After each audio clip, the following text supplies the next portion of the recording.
Hello student, welcome back to हमारी पाठशाला।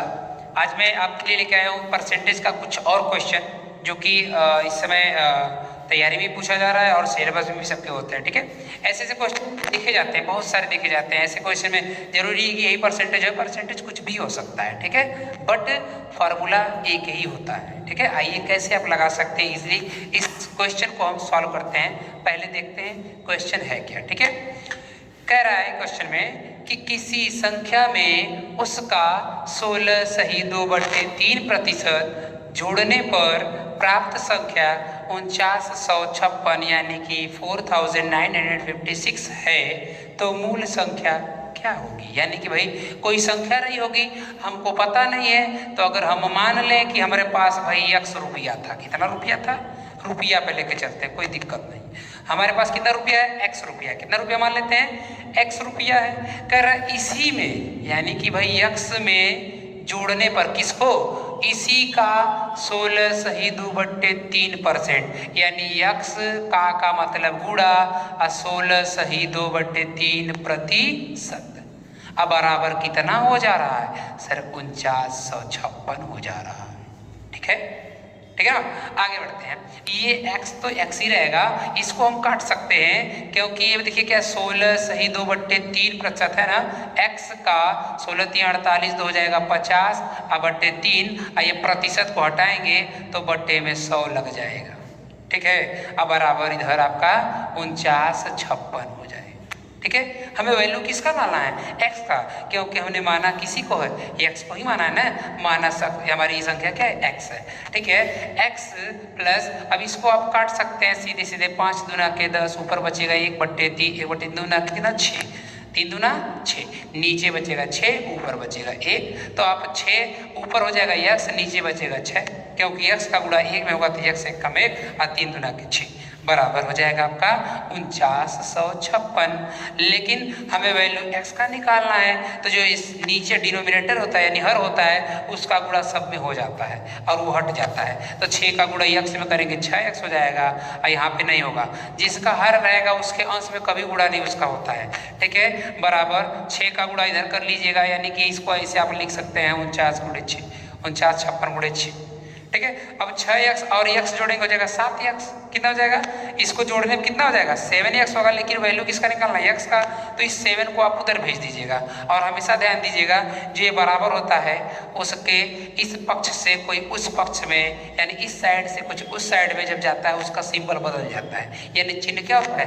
बदल जाता है। तो बताइए 7 इसके साथ गुणा न कर रहा है, उधर जा क्या हो जाएगा? भाग, यानी कि 4956 × 6/7। अब इसी को काट पीट लेंगे, आपका आंसर आ जाएगा। 7 से काटेंगे 7 7 जब 49, अब 5 में जाएगा नहीं इसलिए 0 बढ़ा देंगे, दोनों को ले लेंगे 7/56 और 708 में 6 का गुणा कर दीजिएगा। 6/48, 48 के 8 हाथ में लगा 4 तो 6 0 0, फिर 4 लिख देंगे वही। अब 6 7 42, खत्म।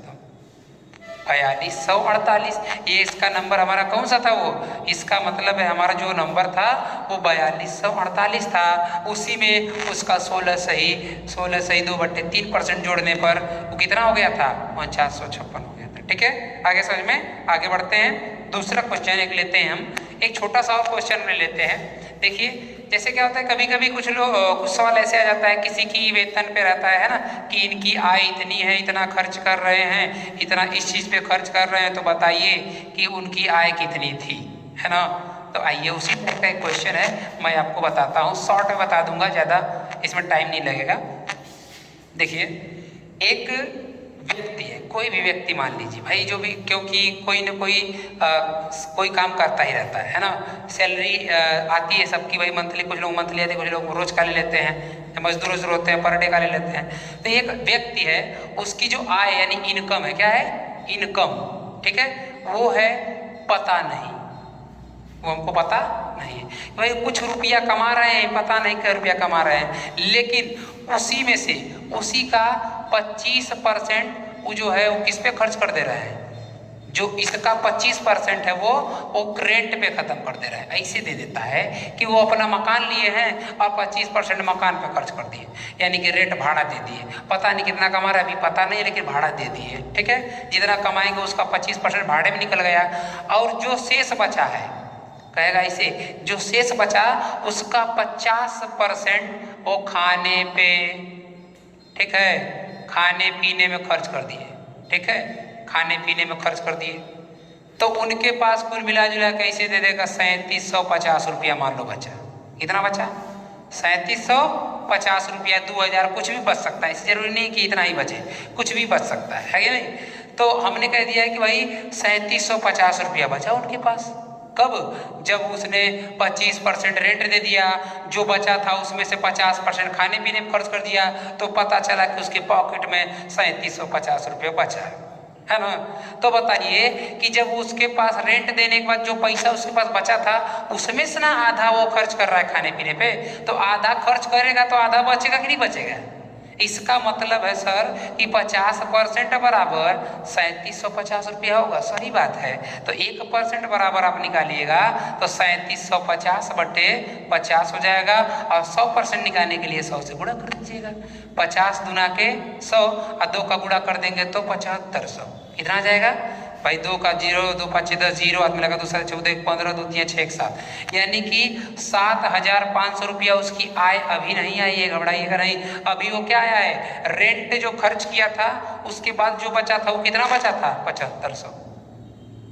कितना बचा था? 7500। तो ये बताइए 25% जो रेंट दिया होगा, 25% जो रेंट दिया होगा, तो ये बताइए कि 25% दिया होगा तो कितना बचा होगा उसके पास? 75% बचा, क्योंकि भाई कोई भी इंसान कमाएगा तो उसके लिए उसका कितना होगा? 100%। इनकम जो भी होती है उस इंसान की 100% ही होती है। तो 25% उसने रेंट दिया, इसका मतलब सर 75% उसने बचाया था, और वही 75% क्या है? 7500। 75% बराबर 7500, तो 1% बराबर 7500 बटे 75। लेकिन हमें निकालना कितना है? 100%, तो गुणे फिर 100 कर दीजिए। ठीक है, 75 से काटेंगे 100, 75 से काटेंगे 100, और 100 का गुणा 100 में करेंगे तो कितना हजार? 10,000। कितना आ गया? 10,000। यानी कि वो जो आदमी था वो कितना कमा रहा था? 10,000 रुपया 1 महीने में कमा रहा था। ठीक है, आगे समझ में कोई दिक्कत? ठीक है, चलिए देखते रहिएगा इसको ध्यान से। अगर नहीं आएगा तो आप कमेंट करके बता सकते हैं, कोई दिक्कत नहीं है।